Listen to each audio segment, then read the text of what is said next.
चिड़िया का पति कुछ दिन पहले मर गया था। उसकी एक बेटी भी थी। कुछ समय तो चिड़िया को ऐसे लगा कि वो भी अपने पति के साथ ही मर जाएगी, लेकिन समय गुजरने के साथ साथ उसने खुद को संभाल लिया, क्योंकि उसे जीना था। उसे अपनी बेटी के लिए जीना था, उसे अपनी बेटी को पालना था, उसे पढ़ाना था। अगर मैं ऐसे ही घर में बैठी रही तो कैसे चलेगा सब? मैं कैसे अपनी बेटी को स्कूल की फीस दे पाऊंगी? मैं कैसे अपनी गुड़िया की किताबें और शूज लूंगी? और फिर कल को मुझे अपनी गुड़िया की शादी भी तो करना है। मुझे कोई काम करना होगा। मैं अपने पति के सपने जरूर पूरे करूंगी। मैं पढ़ाऊंगी अपनी गुड़िया को। ऐसा सोचते हुए वो चिड़िया रो रही थी।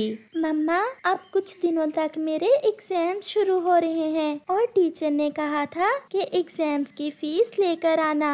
आप चिंता ना करें मेरी बेटी, मैं अपनी बेटी के लिए सब करूंगी। आप अपना होमवर्क करें और मैं किसी काम से बाहर जा रही हूँ। अपनी बेटी से ऐसा कहते हुए वो चिड़िया अपने घर से निकलती है। वो सीधी गौरी कव्वी के पास जाती है। गौरी बहन, मेरे घर का गुजारा अब बहुत मुश्किल से हो रहा है। मैं कोई काम करना चाहती हूँ। आप मुझे किसी जानने वाले के घर में काम पर रखवा दें। हमारे जंगल के पक्षियों की नाक कटवानी है क्या तुम्हें? अगर ऐसे दूसरों के घरों में काम करोगी तो जंगल वाले क्या कहेंगे? जब से मेरे पति मरे हैं, किसी ने मुझे आकर नहीं पूछा कि तुम जिंदा हो या मर गई, मेरी बेटी ने भोजन खाया है या नहीं। और अब अगर मैं अपनी बेटी के लिए कोई काम करना चाहती हूँ तो सब बातें करेंगे। मैं अब घर में नहीं बैठूंगी, मैं कुछ करूँगी। अगर कोई बात करता है तो करे। और फिर ऐसे पूछते पूछते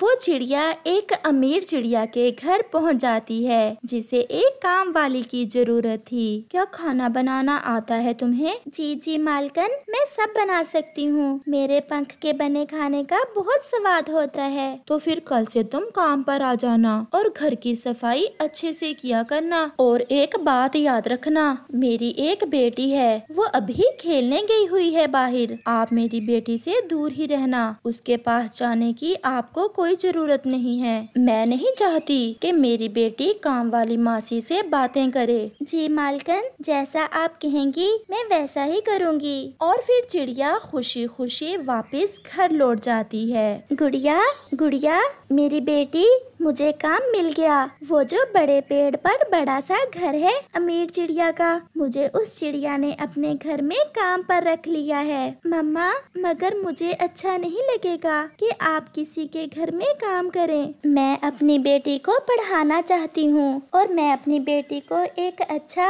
और सच्चा पक्षी बनाना चाहती हूँ। अगर मैं काम नहीं करूँगी तो कैसे मैं अपने सपने पूरे कर पाऊंगी? गुड़िया भी चुप कर जाती है, क्योंकि वो जानती थी कि उनके घर के हालात कैसे हैं। ऐसे दूसरे रोज वो चिड़िया उस अमीर चिड़िया के घर में काम पर चली जाती है। पहले कपड़े धो लेना और बाद में घर की सफाई, खाना बनाकर मेरे पाँव भी दबाना है। मालकिन, मैं सब कर लूंगी। ऐसे ही समय गुजरता गया। वो चिड़िया कपड़े धोती, घर की सफाई करती और रसोई का भी सारा काम करती, परंतु उसकी मालकिन फिर भी उससे खुश ना होती। कोई ना कोई ऐसा काम उसे बताती जिससे वो तंग हो। एक दिन रानो चिड़िया कपड़े धो रही थी कि उसकी मालकिन की बेटी उसके पास आ जाती है। आंटी, मम्मा घर में नहीं है, आए ना, आप थोड़ी देर मुझसे खेलें। मुझसे कोई भी नहीं बात करता। मम्मा हर समय अपने मेकअप में लगी रहती हैं और आपको भी मुझसे बात नहीं करने देती। बेटी, अगर आपकी मम्मा आ गई तो वो बहुत गुस्सा होंगी। और फिर उसकी मम्मा भी वहाँ आ जाती है। मुन्नी, चलो घर में। मैंने कितनी बार कहा है कि इस गरीब चिड़िया से दूर रहा करो। ये काम वाली है और काम वाली से ऐसे बातें नहीं करते। वो अपनी बेटी को घर में ले जाती है। रानो चिड़िया भी कपड़े धो लेती है। मालकिन, मैंने कपड़े धो लिए हैं, अब मैं जाऊं? मेरी बेटी मेरा इंतजार कर रही होगी। क्या खाना बना लिया है? जी मालकिन, खाना तो मैंने पहले ही बना लिया था, रसोई में पड़ा है, जब भूख लगे आप खा लेना। मम्मा, मुझे भूख लगी है। जाओ और रसोई से खाना लेकर खा लो। मैं थोड़ा अपना मेकअप कर लूं, कल मुझे एक फंक्शन पर भी जाना है। मालकिन, मैं जाऊं? नहीं, अभी नहीं जाओ, और मेरा लाल वाला ड्रेस इस्त्री करो। वो गरीब चिड़िया ड्रेस इस्त्री करने लगती है और उसकी मालकिन अपना मेकअप करने में मसरूफ थी कि रसोई में आग भड़क उठती है। मालकिन, आग आग, रसोई में आग जल रही है और हमारी मुन्नी भी रसोई में ही है। ऐसा कहते हुए वो गरीब चिड़िया जलती आग में रसोई में चली जाती है और मुन्नी को उठाकर बाहर ले आती है।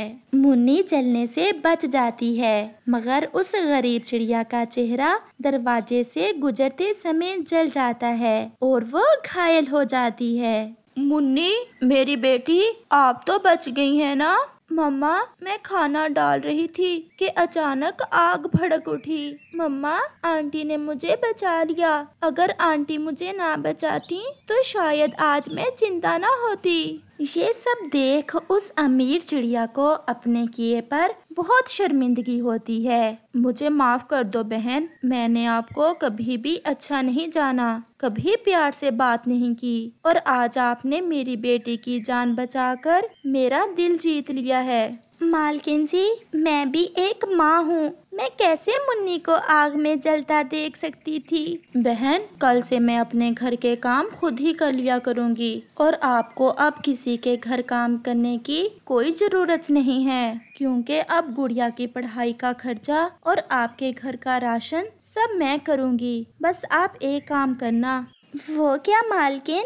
मेरी बेटी को भी अपनी बेटी की तरह ही अच्छी तरबियत देना और मेरी सहेली बनकर मेरे साथ रहना। और फिर रानो चिड़िया भी अपनी बेटी के साथ एक अच्छी जिंदगी गुजारने लगती है। जग्गू, आप यहाँ बैठे हुए हो, क्या आज स्कूल नहीं जाओगे? नहीं, आज मेरे पापा मेरे लिए नए खिलौने लेकर आए हैं। पापा ने कहा कि आज मैं स्कूल से छुट्टी कर लूँ और अपने नए नए खिलौनों से खेल लूँ। यार बुलबुले, जग्गू तो बहुत मजे करता है। इसका पापा इसे स्कूल से खुद ही छुट्टी करवा लेता है और इसे कुछ भी नहीं कहता। मेरी मम्मा तो स्कूल से छुट्टी करने के नाम पर ही मारने लगती है। काश यार, हमारे मम्मा पापा भी ऐसे ही होते जैसे जग्गू के हैं। फिर कुकू और बुलबुला ना चाहते हुए भी स्कूल चले जाते हैं। आज फिर जग्गू नहीं आया क्या? टीचर, वो रास्ते में बैठा अपने खिलौनों से खेल रहा था। हमने पूछा तो कहने लगा कि उसके पापा ने उसे छुट्टी करने का कहा है। ये कालू कौवा ना खुद पढ़ा है, ना अपनी संतान को किसी काबिल बनने देगा। घर जाकर कुकू अपनी मम्मा से कहता है, मम्मा, मैं भी कल स्कूल से छुट्टी करूँगा। मैं कल नदी पर जाकर जग्गू के खिलौनों से खेलूँगा। कुकू मेरे बच्चे, केवल संडे वाले दिन ही आप खेल सकते हो, मैं आपको ऐसी छुट्टी नहीं करने दूंगी। जग्गू के मम्मा पापा बहुत अच्छे हैं, वो उसे कुछ भी नहीं कहते। आप हमेशा मुझे डांटती हैं। ये तो आपको बड़ा होकर ही पता चलेगा कि मैं आपका अच्छा सोचती हूँ या बुरा। जग्गू भी अपने घर में बैठा अपने मम्मा पापा से कहता है, पापा, आज रास्ते में कुकू और बुलबुला मिले थे। मैंने उन्हें अपने खिलौने दिखाए तो वो बहुत हैरान हुए। पापा, मैं कल फिर स्कूल नहीं जाऊंगा, मैं कल फिर अपने खिलौनों से खेलूंगा। हाँ हाँ, मेरे बेटे के पास किस चीज की कमी है? अगर ना भी पढ़ा तो बहुत जायदाद है आपके पापा की, घर बैठ कर भी खाएगा तो फिर भी खत्म नहीं होगी। मम्मा प्लीज, कल आप कुकू की मम्मा को भी कहें कि कुकू को स्कूल से छुट्टी करवा लें। मैं अकेला खेल खेल कर बोर हो जाता हूँ। मम्मा, आप कुकू से कहें कि वो कल स्कूल ना जाए और मेरे साथ खेले। क्यों नहीं बेटा, मैं कल जाऊंगी सुबह सुबह ही और चिड़िया से बात करूंगी दूसरे रोज गौरी कौवी सुबह सुबह ही चिड़िया के घर जाती है। चिड़िया बहन, मेरा जग्गू जिद कर रहा है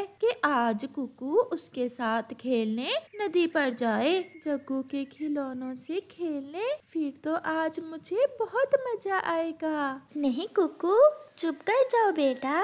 गौरी बहन, कुकू ने तो स्कूल जाना है। आप जग्गू से कहे कि संडे वाले दिन कुकू से खेल ले। तो आज छुट्टी कर ले स्कूल से। एक दिन छुट्टी कर लेने से क्या होगा? मैं अपने बेटे को ऐसे बिला वजह छुट्टी नहीं करवा सकती। अगर आज ये पढ़ेगा तो फिर ही कल एग्जाम्स में कामयाब होगा। देखते हैं क्या बनाती हो तुम अपने बेटे को ऐसे पढ़ा कर। फिर गौरी कौवी वहाँ से चली जाती है। अगर आपने मुझे जग्गू से खेलने नहीं दिया तो फिर मम्मा मुझे भी खिलौने लेकर दे, मैं घर में ही खेल लिया करूँगा। बेटा, मेरे पास इतने ही पैसे होते हैं कि मैं आपके लिए खिलौने लूं या किताबें। ये किताबें सारी जिंदगी आपके काम आएंगी और खिलौने एक दो बार खेलने से टूट जाएंगे। मम्मा, आप हर समय ऐसा ही कहती हैं। ऐसे ही समय गुजरता गया और फिर एक दिन ज्यादा छुट्टियां करने के कारण जग्गू को स्कूल से निकाल दिया जाता है। कुकू और बुलबुला अपने एग्जाम्स में अच्छे मार्क्स लेते हैं। कुकू आज बहुत खुश था क्योंकि आज उसके पास होने की खुशी में उसकी मम्मा ने मीठी खीर बनाई हुई थी। शाम को कुकू की नानो कुकू के लिए गिफ्ट लेकर आती है। नानो, नानो, मेरी नानो मेरे लिए गिफ्ट लेकर आई है। कुकू जब गिफ्ट खोलता है तो उसमें एक किताब और कलम थी। मेरे बेटे, एक पढ़ने वाले बच्चे के लिए इससे बढ़कर और कोई बेहतर चीज नहीं हो सकती। आज हम बहुत खुश हैं। हमारे बेटे ने पूरे स्कूल में फर्स्ट पोजीशन ली है। और माँ जी, वो दिन दूर नहीं जब मेरा कुकू एक बहुत बड़ा पक्षी बनेगा। अपने परिवार की खुशियाँ और सपने देखकर कुकू भी बहुत खुश था और वो अपनी मम्मा से वादा करता है कि वो कभी अपनी मम्मा को तंग नहीं करेगा क्योंकि खिलौने तो केवल उसे ही खुशियाँ देते हैं और किताबें उसके पूरे परिवार को खुशियाँ देती हैं। मम्मा, आप मेरी कितनी चिंता करती हैं। मैं अब और भी दिल लगाकर पढ़ूंगा और अपनी मम्मा के सपने पूरे करूंगा। प्यारे दोस्तों, खेलने के समय खेल लो, परंतु दोस्ती केवल किताबों से ही रखो क्योंकि किताबों की दोस्ती आपके साथ सारी जिंदगी रहेगी।